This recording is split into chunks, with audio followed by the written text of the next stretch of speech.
Pripravíme si nejaké jedlo, takže dáme si meal prep. Momentálne som u kamoša, takže nepoznám tu úplne všetko, čo sa kde nachádza, takže budeme sa učiť za pochodu. Máme tu kuracie prsia, klasika, OG, bielkovina. Máme tu nejakú vlákninu, zeleninu, šalát, huby a šalotka. Ja sa stravujem tzv. Protizápalovo, to znamená, že vyhýbam sa veľkému množstvu salicilátu alebo oxalátu alebo hociakých látok, ktoré môžu zvyšovať zápal. Čiže kamoš nemá váhu, takže musíme ísť naozaj že freestyle. Takže urobíme si asi neviem, približne zrejme celé balenie kilo kuracích prs. 10. Takže nakrájame si prsia. Ja kamo, popravde nie som veľmi picky. Ja neviem, mám kamoša, ktorý všetko orezáva úplne, keby bol chirurg. Nie je mi to úplne jedno. Všetko sa to vyvári a zje, takže popravde všetky tie šľachy, čo tu vidíš a tie veci, to v podstate je zdroj kolagénu, takže môže to byť svojím spôsobom aj benefičné pre zdravie, takže netreba sa bať. Sme takí chlapi, nie? Dobre, takže kuracie prsia. Ja krájem väčšinou na takéto menšie kocky. Čím menšie to je, tým rýchlejšie sa to pripraví. Času peniaze, ako sa vraví. Netreba ho strácať pri varení. Naozaj, kámo, môj meal prep netrvá dlho. Nikdy si netrávim nejak veľa času a vždy sa snažím minimalizovať čas prípravou jedla. Veľakrát mi ľudia píšu, že keby som mal toľko času ako ty si váriť. Kámo, nemám veľa času. Popravde si nevárim nikdy viac ako dokopy všetko, viac ako 45 minút, keď rátam aj umývanie riadu, všetko, ako naozaj, že vieš si naváriť za pomerne krátku dobu, ak máš nejaký systém. Ja som teraz dokonca u kamoša, čiže nemám tu nejaký zaužívaný systém, ale verím tomu, že si navárim veľmi rýchlo. Takže toto sú kuracie prsia. Umieme si nejaký sajrajt z kuracíny, čo ostal. A pôjdeme si pripraviť kuracie prsia bez oleja. Niektorí si myslia, že je to sci-fi, že je to nemožné. Ako si viem urobiť mäso bez oleja, bez spreju, bez masla. Kámo, úplne v pohode. Proste dáš to na panvicu a ono sa to spraví. Ak neveríš, tak pozeraj a uveríš. Takže zapneme si tento sporák, ktorý je podľa môjho kamoša indukčný, ale garantujem ti, kámo, že na 99% nie je, lebo ak sa nemýlim, tak indukcia zapína hneď sporák. Nájdeme nejakú varešku. Rád používam drevenú varechu, nakoľko plastová varecha môže pri príprave nejak uvoľniť plasty do jedla. Takže naturálna cesta je vždy najlepšia, nielen čo sa týka naberania svalstva, ale aj varenia. Takže počkáme, kým sa trošku zohreje panvica.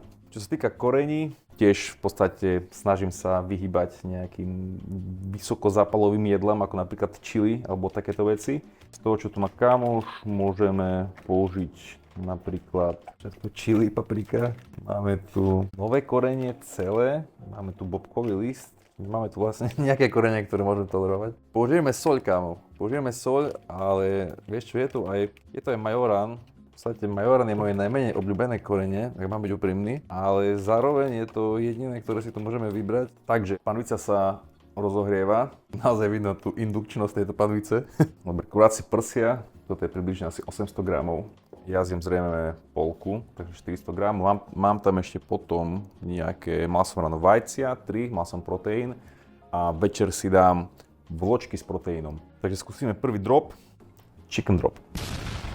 Dobre. Pozri, normálne bez oleja, nič sa nestalo, byt nezhorel, nezomnal som na nejakú strašnú smrť, je to úplne v pohode. Čiže pomaličky si tu vysypeme všetko mäso a budeme ho obrácať dovtedy, dokým nechytí farbu, takú bielu farbu. Potom ho zalieme trošku vodou, prikryjeme a necháme ho dusiť sa. Čiže takáto miešačka mäsa, kámo. Korene pridávam väčšinou, až keď kuracie mäso chytí farbu.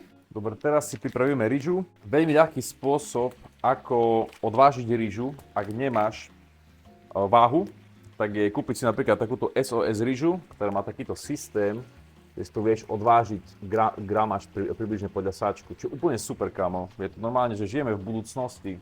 Ja pamätám začiatky moje bodybuilderské a svet nebol taký friendly, ako je teraz, čo sa týka podpory budovania svalstva. Takže ja chcem dokopy približne takých 450 gramov rýže, bude v pohode. Takže dáme tam približne tých 450. Vidíš, keby som tu mal nožničky, ale nožničky tu kámo nemám. Čo si? SOS rýža je úplný brutál, vieš to otvoriť bez nožičiek, úplne ľahko. Nie som nimi sponzorovaný, ale keď ma chcete sponzorovať SOS rýža, do toho som úplne open. Čiže kým chytá mäso farbu, škvári sa tu, šťaví sa tu, ja si dám rýžu, takže pozrieme, že 450 gramov bude niekde tu asi. Vlastne tu je začiatok, čiže tu je, musí mi ostať toto tu. Dobre, to 625. Oh, I have a bad feeling about this. I have a bad feeling about this. A nie, v pohode. Toto je 500, ešte mi to stálo, celkom dosť rýže, kámo, ale je to OK. Dobre, zásadná vec, ktorú som dával aj na storku na Instagrame, že kámo, umývaj si rýžu. Naozaj umývaj si rýžu, lebo rýža je plná sajrajtu, aj keď ju čistíš a tá biela voda, ktorá z nej ostáva, tak to nie je dobre. Žil som skoro rok v Indii, teda pol roka v Nepále, pol roka v Indii a poviem ti tak, že tam majú veľmi slabé hygienické návyky, povedzme, ale všetci vždy pred prípravou umývali rýžu. Proste mal by si naozaj umývať rýžu, aby bola ready to eat. Ja to robím tak, že dám v podstate vodu do rýže a takto ju premiešávam s rukou. V podstate vylejem jednu várku vody, kým ide ešte taká biela voda, ktorá vyzerá ako také nepodarené mlieko, tak ešte to nie je good. Väčšinou premijem rýžu asi 2-krát alebo 3-krát, záleží od toho, koľko je tej rýže, ako veľmi sa mi chce s tým prepáčením jebať. Takže toto je druhý zlev rýže. Kámo, keď chceš toto jesť a piť a príjmať do seba, tak je to úplne v pohode, ale ja to robiť nebudem. Posledné zliatie rýže vraví do tretice všetko najlepšie, čo platí aj pri rýži. Dobre, kámo. Pozri, kým sme sa tu hrali s rýžou, kurácie mäso začína dostávať farbu, dáme mu ešte asi takú minútku. Takže rýža, posledný zlev.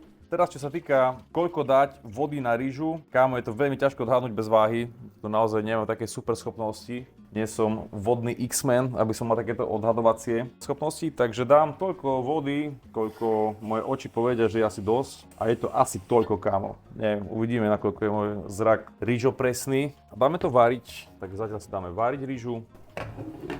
Dobre, takže mäso sa nám už robí. Pozri, teraz naozaj chytilo farbu, kámo. Takto má vyzerať mäso. Dáme si tu majorán.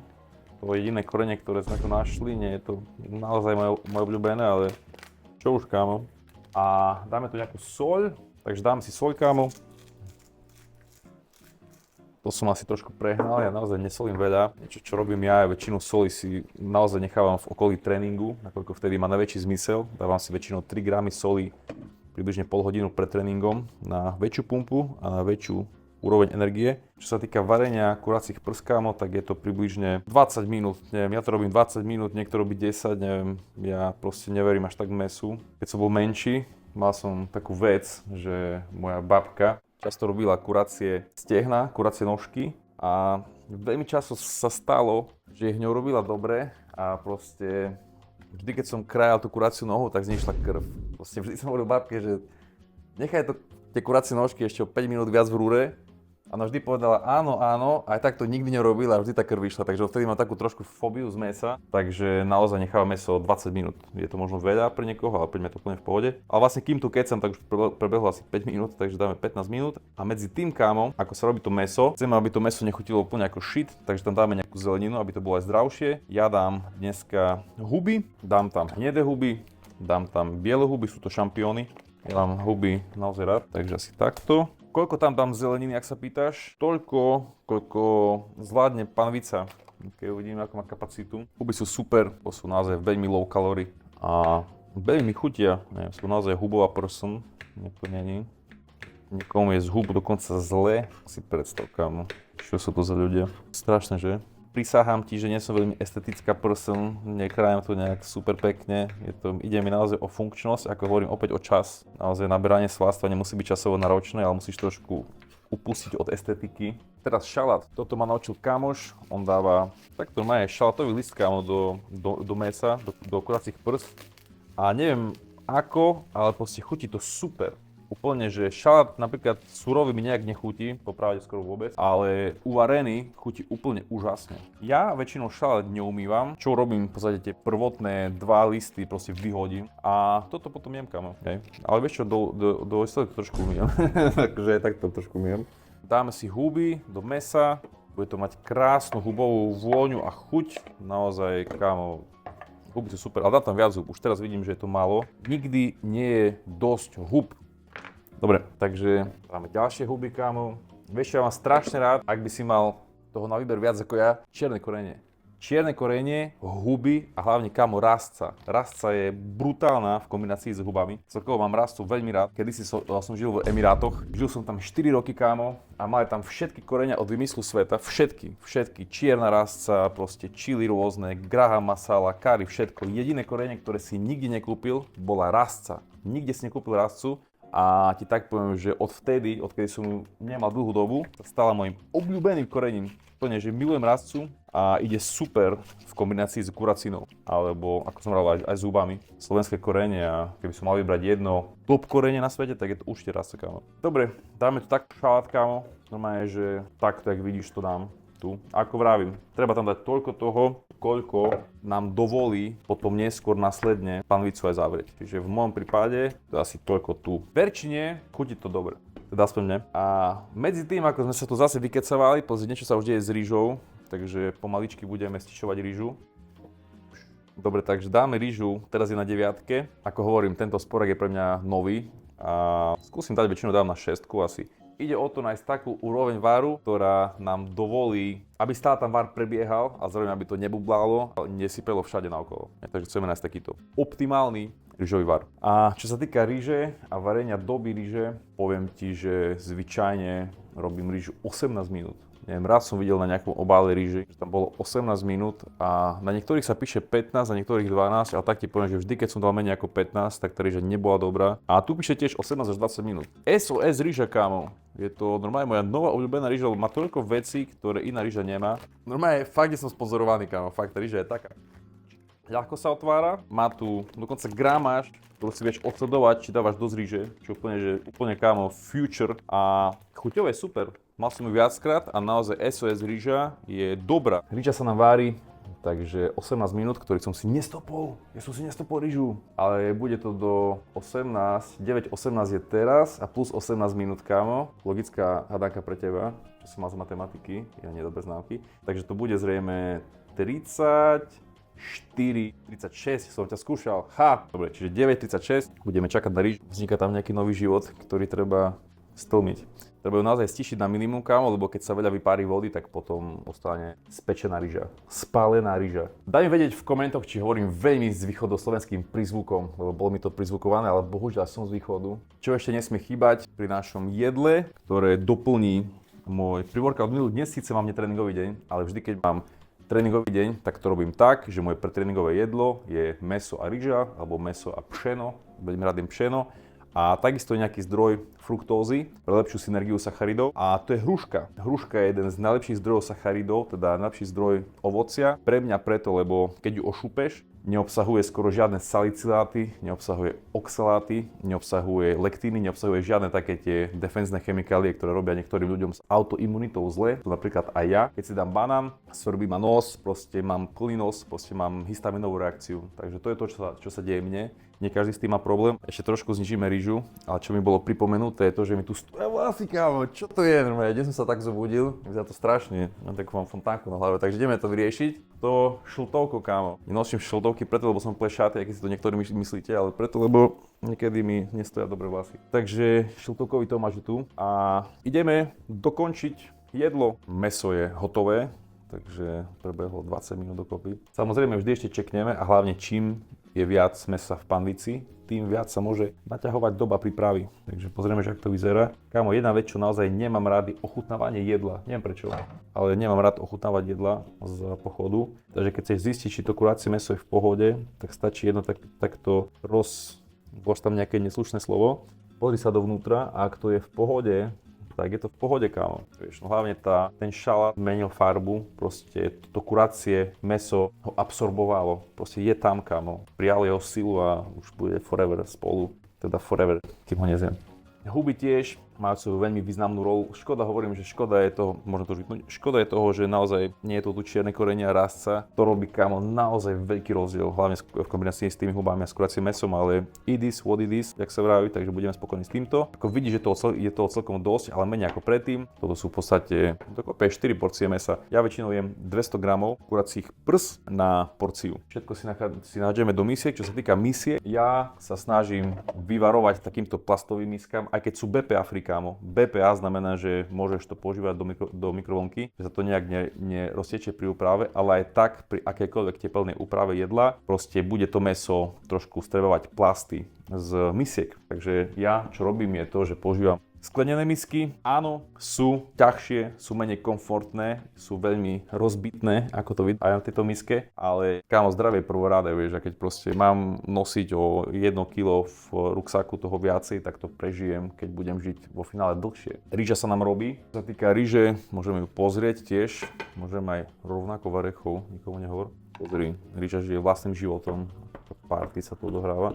Ale rýža už je určite hotová, kámo. Ako mal by som ju robiť ešte dobrých asi 8 minút. Neochutnávam jedlo, ale v tomto prípade urobím výnimku, lebo trošku sa ponáhľame. Ešte 1 minúta. Presne, kámo. Dobre, takže jedlo je hotové, kámo. Pozrieť, koľko sme varili dokopy. Neviem, necelú pol hodinu asi. Dáme si rýžu do misiek. Trošku sa rýža prevarila, ale myslím, že problém ani nie je v tom, že sa robila dlho, ale v tom, že tam bolo veľa vody. Proste veľa vody sa, povedzme, že absorbovalo. Takže takto. Čo som si všimol u kamoša, kámo, a čo mám aj ja, sú drevené lyžičky. Celkovo drevený príbor je super, nakoľko ja som mal často tendenciu, že som jedol a som zahryzával do lyžičky, do vidličky a nerobí to dobre zubom. Takže naozaj drevený príbor je pecka. Ja kupujem nejaký úplne najlacnejší z tému, aký sa dá a mám ho roky. Fakt dobrá vec. A teraz si dáme mäsko. Mäsko naozaj vonia dobre. Vonia. V pohode.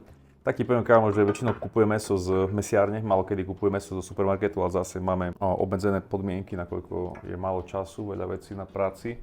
Takže aby som ušetril čas, kupoval som mäso zo supermarketu a naozaj vidno rozdiel, keď kupuješ mäso z dobrej mesiárne, proste vyzerá trošku lepšie, hej, a vonia trošku lepšie, ale to je stále v pohode, takže netreba to orfinkovať. Takže dáme si mäso, vieš čo, ja to väčšinou robím tak, že snažím sa to nejak oddeliť, možno najprv väčší estetický dojem, ale aj preto, lebo ja väčšinou najprv jem bielkovinu a vlákninu a až potom jem sacharidy. Takýmto spôsobom mám nižší glukózový hrot, tým pádom nemám taký sacharidový crash. Dám si ďalšie kuracie mäso. Dobre, takže toto by bolo kuracie mäso. A rýža, kámo, ako vidíš, nezabralo to veľa času, nepotrebuješ na to absolútne v podstate nejaké schopnosti kulinárske. Proste dáš mäso na panvicu bez oleja, dáš rýžu s vodou do hrnca, dáš nejakú zeleninu, kámo, stojíš, robíš si svoje veci a medzi tým sa to varí. Ak chceš ešte ušetriť čas, tak ja napríklad väčšinou doma varím v tlakovom hrnci, to znamená, že dáme sa do tlakového hrnca, nemusím nič miešať, nemusím nič kontrolovať, samo sa to urobí a rýžu si dám do rýžovaru. Čiže mám